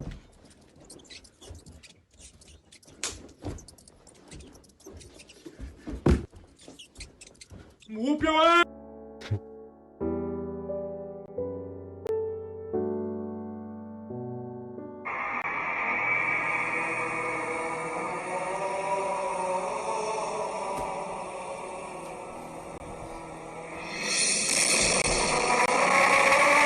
What the fuck?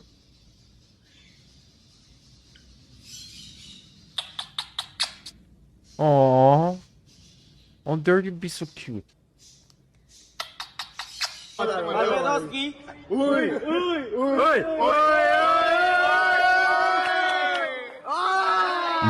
serious, bro? The classic. If you are.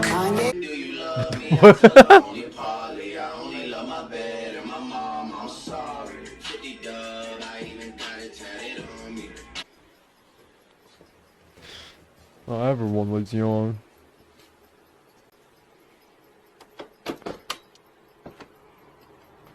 I'm pretty sure it's for taxes. Actually, in real life, like they only come for like taxes. Like the.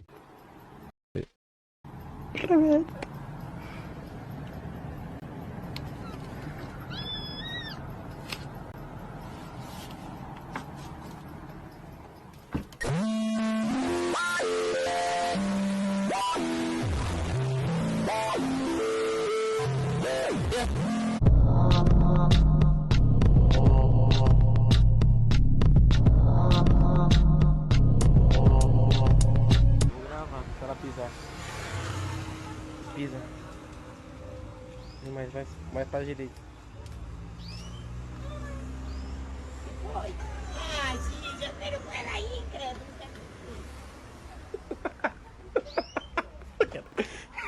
Alright guys, so today I've decided to start a new viral challenge. It's called the milk and chili in your socks challenge. Basically what you do is you take the milk and the chili and you just pour it into your socks like so. Yeah, so anyways, this is the new viral challenge. How can you do something just weird? Any celebrities desperate. How can you make something so fucking weird that it makes me want to throw up even though it's not that disgusting? What the fuck? Really, to do this. Oh my.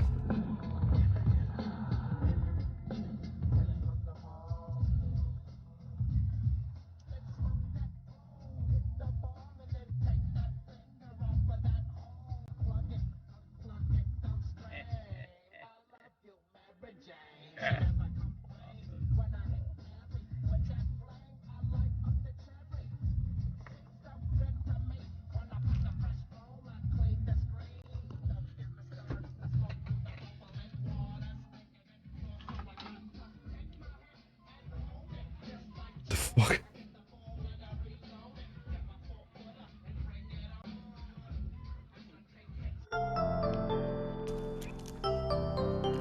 What a sweetie. What a fucking, like, look at him. Look at him.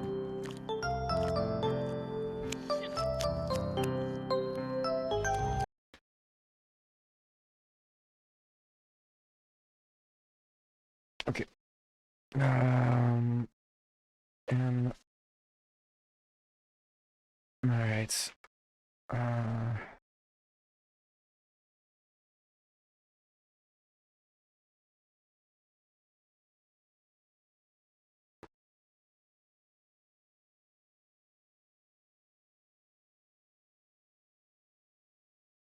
Hello everyone, this is your Daily Dose of Internet. These researchers were studying a group of beluga whales when they noticed something strange. One of the whales was actually a narwhal. This narwhal has been swimming with the same group of whales for over 3 years. This is so cute. They became friends. And now they're chilling together.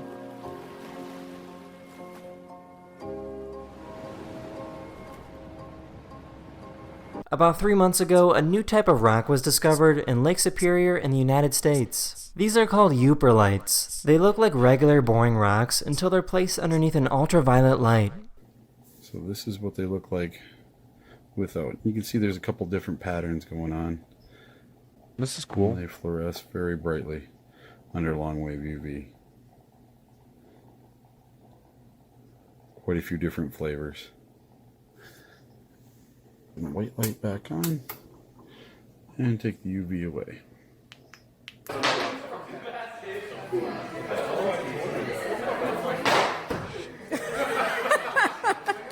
This is impressive actually. What the fuck?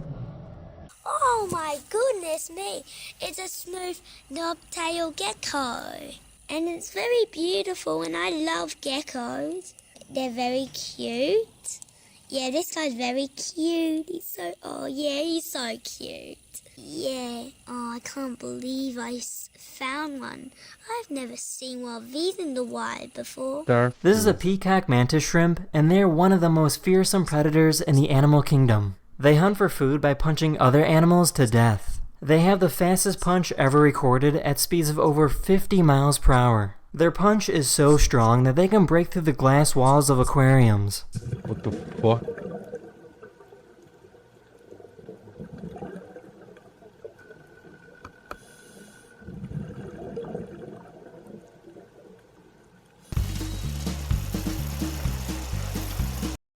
That looks so unique. What the fuck?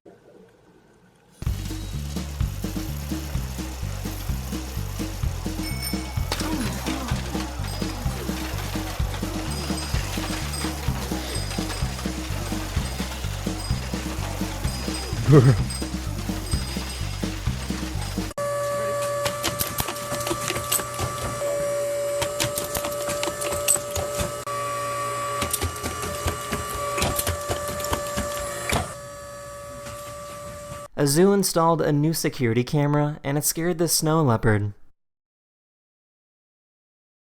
Aww. Aww.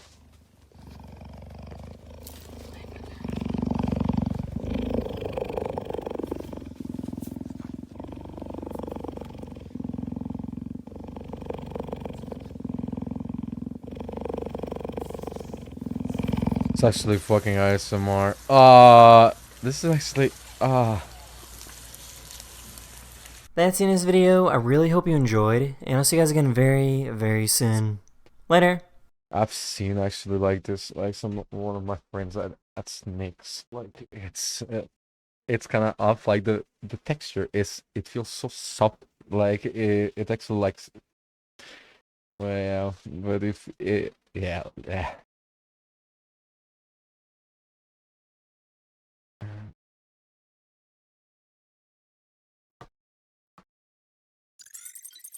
Okay, that's it for this this stream. I'll see you later, and as always, be toxic. See ya.